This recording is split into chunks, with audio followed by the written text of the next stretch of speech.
IT 대기업인 카카오가 약관을 무시해 피싱 피해를 키웠다고 어제 보도해드렸는데요. KT 등 통신사도 별반 다를 게 없어 8천억 원 가까운 보이스피싱 피해에 책임을 져야 한다는 시민사회 단체 목소리가 빗발치고 있습니다. 조유송 기자입니다. KT 이용 약관입니다. 전기통신사업법 등 관련법을 어기거나 스팸 전송 사실이 확인될 경우 회원 자격을 박탈할 수 있다고 명시되어 있습니다. 하지만 실제로는 유명무실합니다. 통신사에 이걸 정지를 하지 않음으로 인해 가지고 범죄에 이용된 번호가 계속 사용될 수 있도록 사용될 거 알면서도 방치하는 꼴이 되기 때문에 중형규모 피싱 조직 한 곳이 KT에 내는 망 사용료는 100억 원 안팎. 회선수가 수익으로 직결되는 구조다 보니 이른바 큰 손을 어쩌지 못하고 있는 겁니다. 그러자 국회에서도 대책 마련에 들어갔습니다. 통신 트래픽이 많이 유발될수록 매출이 올라가는 구조거든요. 보이스피싱 회선 관리를 소홀히 취급하고 있는 상황입니다.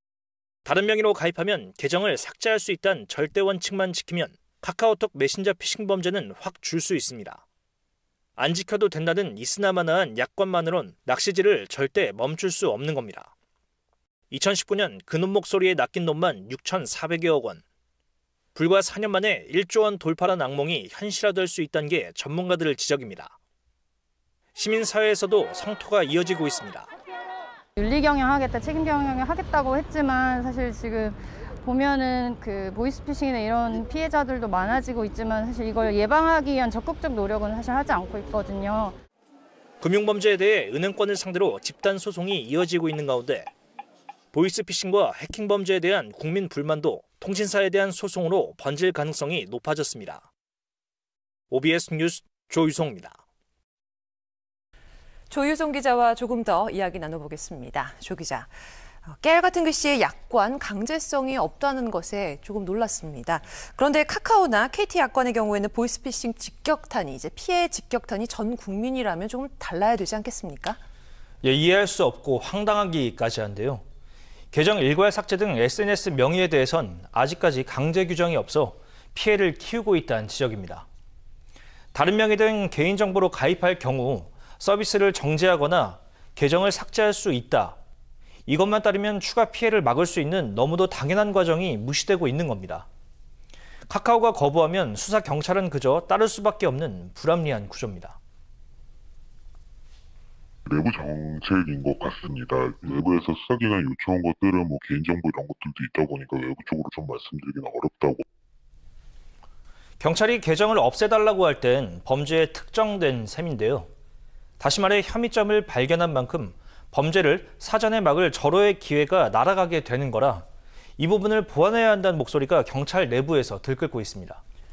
네, 양정숙 국회의원도 법망을 촘촘하게 개정해서 카카오나 통신사가 빠져나갈 구멍을 막아야 한다 이렇게 자주 지적을 했는데 구체적으로 좀 어떤 게 제외가 된 겁니까?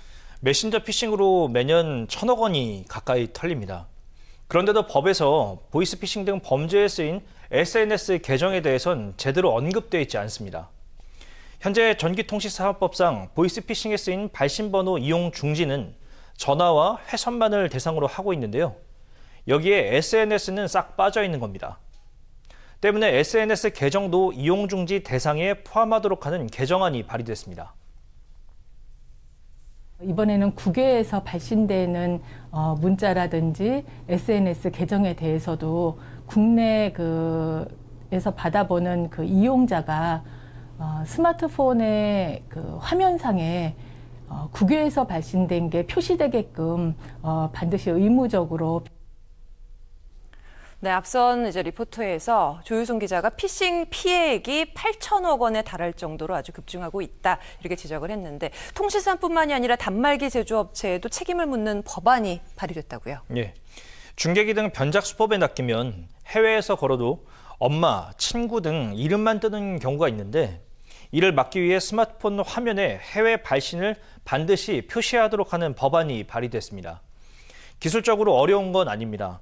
수년 전부터 만들자고 촉구했던 법안이 이제야 만들어질 토대가 마련된 셈인데요. 따르지 않으면 통신사는 물론 폰 제조, 수입, 판매업자들까지도 시장 명령이 떨어질 수 있습니다. 연고도 없는 중국, 베트남, 태국 등에서 전화가 온 걸 명확히 알면 안 받게 되고 범행을 원천봉쇄할 수 있는 셈이라 초기 진화가 확실해집니다.